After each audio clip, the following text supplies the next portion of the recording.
আসসালামু আলাইকুম ওরহমতুল্লাহি ওবরাকাতু। সম্মানিত শিক্ষার্থীগণ, আজ আমরা অনুশীলনী 6-এর 6 নং অঙ্কর সমাধান করব। চলুন প্রথমে আমরা অঙ্কটি পড়ে নিই। 5টি কিতাবের দাম 55 টাকা। একটি কিতাবের দাম কত? দেখেন এখানে আছে, এখানে 5টি কিতাবের দাম দেওয়া আছে যে 5টি কিতাবের দাম 55 টাকা। তো 5টার দাম দেওয়া আছে, একটির দাম বের করতে বলছে। আমরা কিন্তু পূর্বেই বলে এসেছিলাম যে অনেক জিনিসের একটির দাম জানতে চাইলে ভাগ হয়, অথবা অনেক মানুষের মধ্যে একজনের অংশ জানতে চাইলে কি হয়, ভাগ হয়। মানে অনেক আছে, তার ভিতর থেকে একটা ভাগ জানতে চাইছে বা একজনের ভাগ জানতে চাচ্ছে, তো এরকম হলে অঙ্কগুলো কি হয়, ভাগ হয়। এখানেও যেমন দেখেন 5টি কিতাবের দাম 55 টাকা আছে, একটি কিতাবের দাম বের করতে বলছে। চলুন তাহলে অঙ্কের সমাধান করি।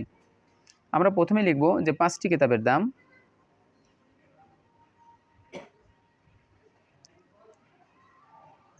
পাঁচটি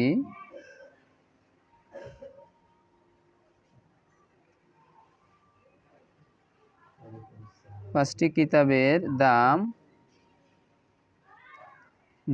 কত টাকা? 55 টাকা। 55 টাকা। অতএব একটি কিতাবের দাম, কয়টি কিতাবের দাম? একটি কিতাবের দাম। একটি কিতাবের দাম কত? 55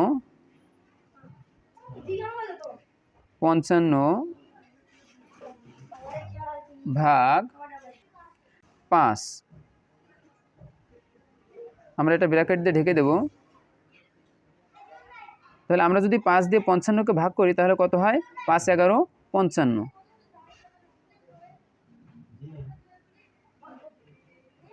11 টাকা। 11 টাকা। আমরা কিন্তু উত্তরটা পেয়ে গেছি যে একটি কিতাবের দাম কত। যদি 5টি কিতাবের দাম 55 টাকা হয়, একটি কিতাবের দাম কত? একটি কিতাবের দাম 11 টাকা। আমরা এখন উত্তর লিখব।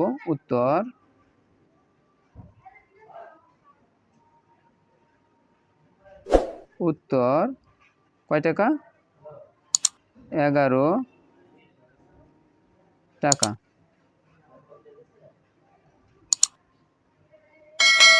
11 টাকা। সম্মানিত শিক্ষার্থীগণ, আশা করি অঙ্কটি আপনাদের বোঝাতে পেরেছি।